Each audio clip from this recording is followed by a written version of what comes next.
ஒரு சமாச்சாரம் சொல்கிறேன் கேளுங்க. எப்படின்னா,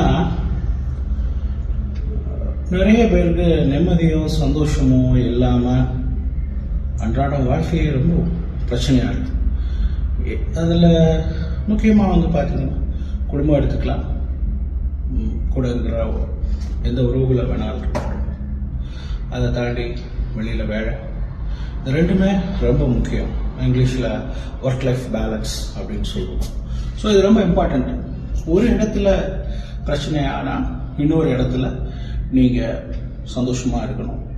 வேலையில் உங்களால் முடிஞ்ச அளவுக்கு கான்ட்ரிபியூஷன் பண்ணி அங்கே சந்தோஷமாக இருக்கீங்க அப்படின்னா வீட்டில் இருக்க பிரச்சனைகளை பெருசாக நீங்கள் கண்டுக்கணும்னு அவசியம் இல்லை. அது உங்களுக்கு நிம்மதி தர இடமா இருக்கும். அதே மாதிரி வீட்டில் நிறைய பிரச்சனைகள் இருக்குது அப்படிங்கிறப்போ, வீடுங்கிறது நான் எல்லாரையும் சேர்த்து சொல்கிறேன், எல்லா உறவுகளையும் சேர்த்து சொல்கிறேன்.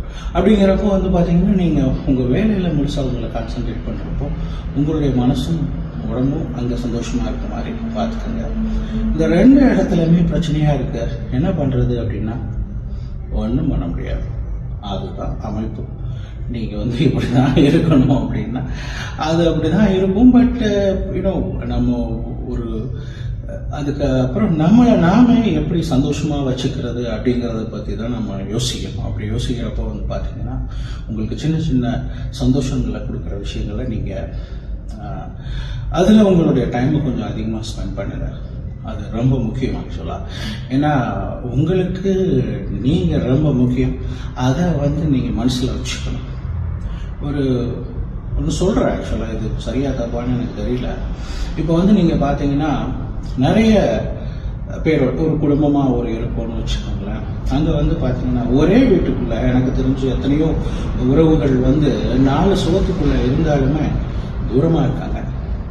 பட் மெயின் டைமில் சில உறவுகளை வந்து பார்க்கவே முடியலை, பேசவே முடியாது. அவங்க வந்து ரொம்ப தொலைவில் இருப்பாங்க. குடும்ப பிரச்சனைகள்னால அவங்க குடும்பம், நம்ம குடும்பம், இல்லை நம்ம கூட பிறந்தவங்க, இல்லை நம்ம அப்பாவுடைய சொந்தம், அம்மாவுடைய சொந்தங்கள், இவங்க எல்லாருமே தூரமாயிடுவாங்க ஒரு காலகட்டங்களில். பட் இருந்தாலுமே அவங்களோட நாம் நெருக்கமாக இருக்கிற மாதிரி ஒரு சில உணர்வுகள் இருக்கும். அது சின்ன வயசில் நீங்கள் இருந்ததாக இருக்கலாம், அந்த ஒரு பெரிய கூட்டத்தோட நீங்கள் சுற்றி இருந்த சந்தோஷமாக இருக்கலாம். அதெல்லாம் வந்து நீங்கள் நினைக்கிறப்போ உங்களுக்கு சின்ன ஒரு மகிழ்ச்சியும் சந்தோஷமும் கொடுக்கும். ஸோ ஒவ்வொரு மனித வாழ்க்கையிலையும் அது ஆணும் பொண்ணும் சில உறவுகள் இருப்பாங்க. அவங்களோட உங்களால் வாழ்க்கையை தொடர முடியாத ஒரு சூழ்நிலைகள் இருந்திருக்கலாம்.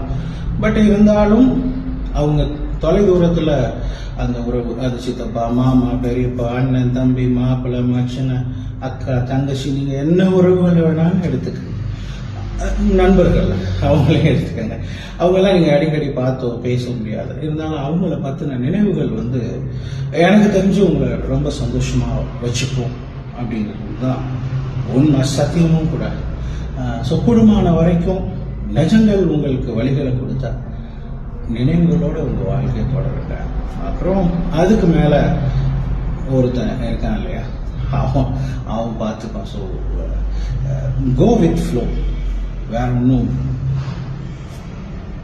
திங்க் பண்ணிக்கணும் நெசசிட்டி இல்லை. ரைட்? Have good day.